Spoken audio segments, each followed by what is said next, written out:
तो आज के इस वीडियो में देखिए, आज हम कक्षा 10 के विषय हिंदी के जो महत्वपूर्ण लेखक परिचय हैं उनमें से स्वयं प्रकाश का आज के इस वीडियो में कंप्लीट करेंगे। उनका जीवन परिचय, उनकी रचनाएं, साहित्यिक विशेषताएं और साहित्य में स्थान बहुत ही सरल और सिंपल भाषा में देखेंगे।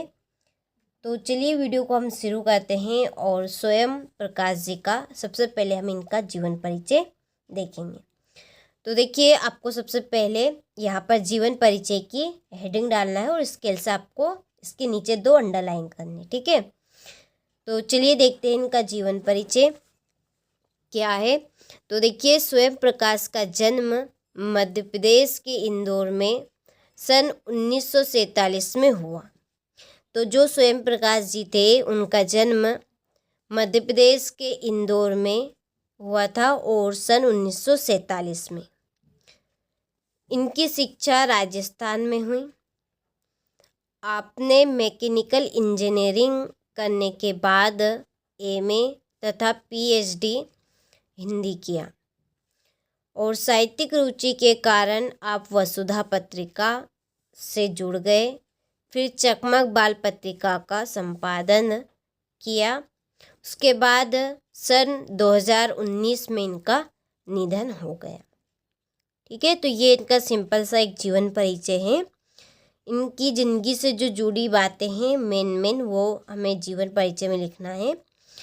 तो सबसे पहले तो हमें इनका जन्म कहाँ हुआ और इनका जन्म सन बताना है। इन्होंने अपनी शिक्षा कहाँ से की ये बताना है।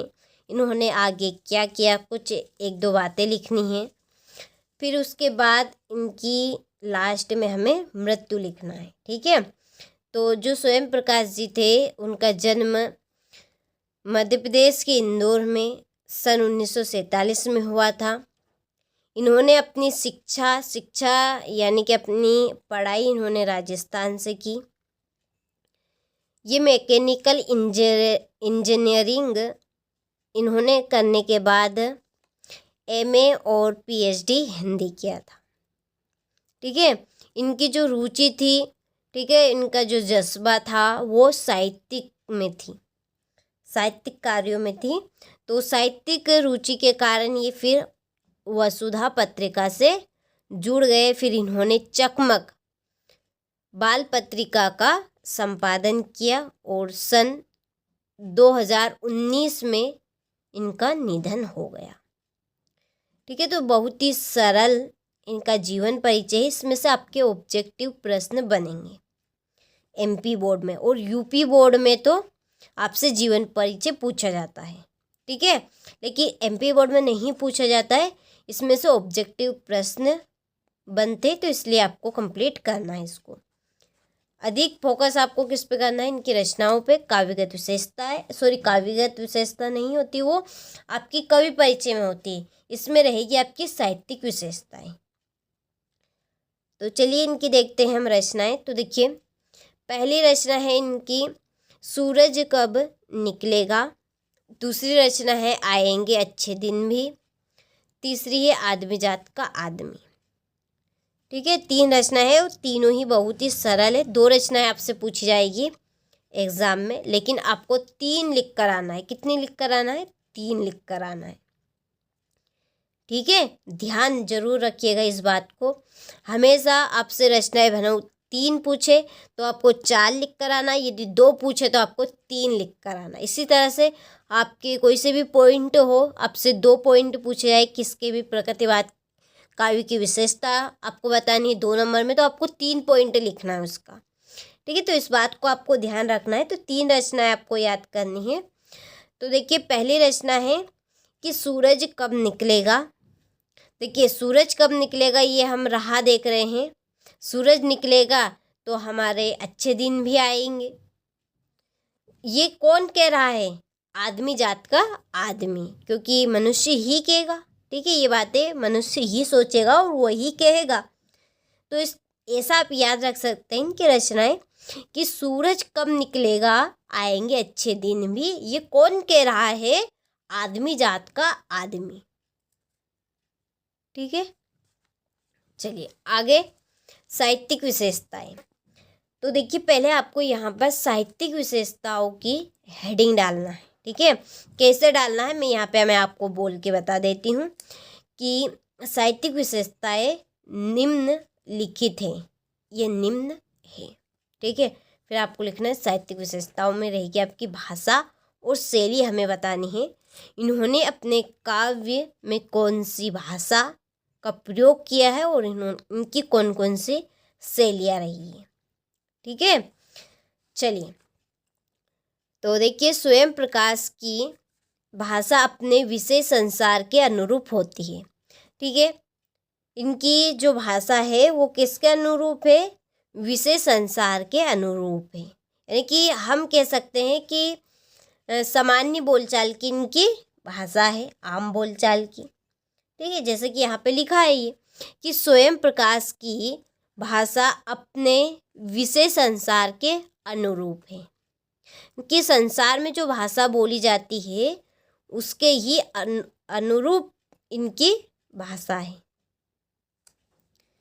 ये वर्ण विषय यानी कि जिसका वर्णन हो सके, ठीक है। ध्यान दीजिएगा, सुनिएगा ध्यान से, कि जिसका वर्णन हो सके उसका ऊपरी वर्णन करने की बजाय सूक्ष्मता पर अधिक ध्यान देते हैं, ठीक है। क्या है, वे वर्ण विषय अर्थात जिसका वर्णन हो सके उसका ऊपरी वर्णन करने की बजाय सूक्ष्मता पर अधिक ध्यान देते हैं। इनकी कहानियों में देखिए यहाँ तक इनकी भाषा हो गई है, ठीक है। अब यहाँ से इनकी शैली चल रही है यहाँ पे कि इनकी कहानियों में व्यंग की चेतना स्पष्ट सुनाई देती है। उनकी शैली में हास्य एवं व्यंग की प्रधानता है। छोटे छोटे वाक्यों से शैली में समासिकता आ गई है, आपस में क्या आ गई है, समासिकता इनमें आ गई, छोटे छोटे वाक्यों से, ठीक है। तो ये है इनकी साहित्यिक विशेषता कि स्वयं प्रकाश की भाषा अपने विषय संसार के अनुरूप होती है। देखिए ये आप इतना भी लिख सकते हैं या इतना पूरा लिख सकते हैं, जितना आप लिखना चाहते हो उतना लिख सकते हैं, इतना लिख सकते हैं। ये केवल मात्र ये इसको छोड़ दीजिए, यहाँ से तो ये यहाँ तक, यहाँ से यहाँ तक, ठीक है। अर्थात जिसका वर्णन हो सके उसका ऊपरी वर्णन करने की बजाय सूक्ष्मता पर अधिक ध्यान देते हैं, ठीक है। उनकी कहानियों में व्यंग की चेतना स्पष्ट सुनाई देती है। उनकी शैली में हास्य एवं व्यंग की प्रधानता है और छोटे छोटे वाक्यों से शैली में समासिकता आ गई, ठीक है। चलिए आप अच्छे से इसको कंप्लीट कीजिएगा। अब हम इनके साहित्य में स्थान की ओर बढ़ते हैं। तो देखिए बहुत ही सरल और सिंपल रहने वाला है इनका साहित्य में स्थान।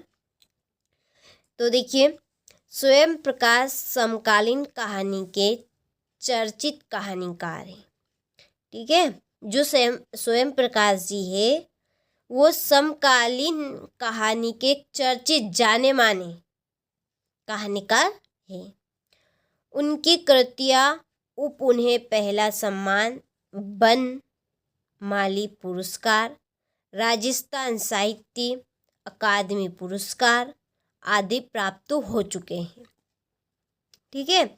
अब देखिए आप ऐसा नहीं लिखना चाहते हैं इनका साहित्य में स्थान, तो ध्यान से सुनिएगा, ऐसा भी आप इनका साहित्य में स्थान लिख सकते हैं कि हिंदी साहित्य में इनका एक विशिष्ट स्थान है और हिंदी साहित्य के लिए इन्होंने जो योगदान दिया है उसके लिए ये सदा ही स्मरणीय रहेंगे, ठीक है। फिर से बोलूँ एक बार और नोट कर लेना है कि हिंदी साहित्य में इनका एक महत्वपूर्ण स्थान है या विशिष्ट स्थान बोल सकते हैं और हिंदी साहित्य के योगदान के लिए इनको हिंदी साहित्य सदा ही स्मरण करता रहेगा, यानी कि याद करता रहेगा। ठीक है, चलिए तो आपको जैसा जो लगे ठीक वो आप कंप्लीट कर लीजिएगा। ये है इनका साहित्य में स्थान। ये करना चाहे तो ये कर सकते हैं, और जो मैंने अभी बोली 2 लाइन वो आप लिखना चाहे तो वो लिख सकते हैं। नंबर आपको पूरे मिलेंगे, कोई सा भी लिखा आप, नंबर आपको पूरे मिलने वाले हैं। ठीक है, चलिए तो आपने स्क्रीनशॉट यदि नहीं लिया हो तो यहाँ से पहले स्क्रीनशॉट आप ले लीजिए अच्छे से। ठीक है, ये इनकी रचनाएं हो गई, जैसे मैंने आपको कहा है ऐसे आपको याद करनी है। ये इनकी साहित्यिक विशेषता, इसके बाद में है इनका साहित्य में स्थान। ठीक है, चलिए तो स्क्रीनशॉट आपने ले लिया होगा तो आपको अच्छे से कंप्लीट करना है। देखिए इसके बाद हम देखेंगे राम वृक्ष बेनीपुरी जी का। ठीक है, बहुत ही सरल और सिंपल रहेगा, जिस तरह से हमने स्वयं प्रकाश जी का देखा है। ठीक है, तो चलिए मिलते हैं आपसे अगले वीडियो में।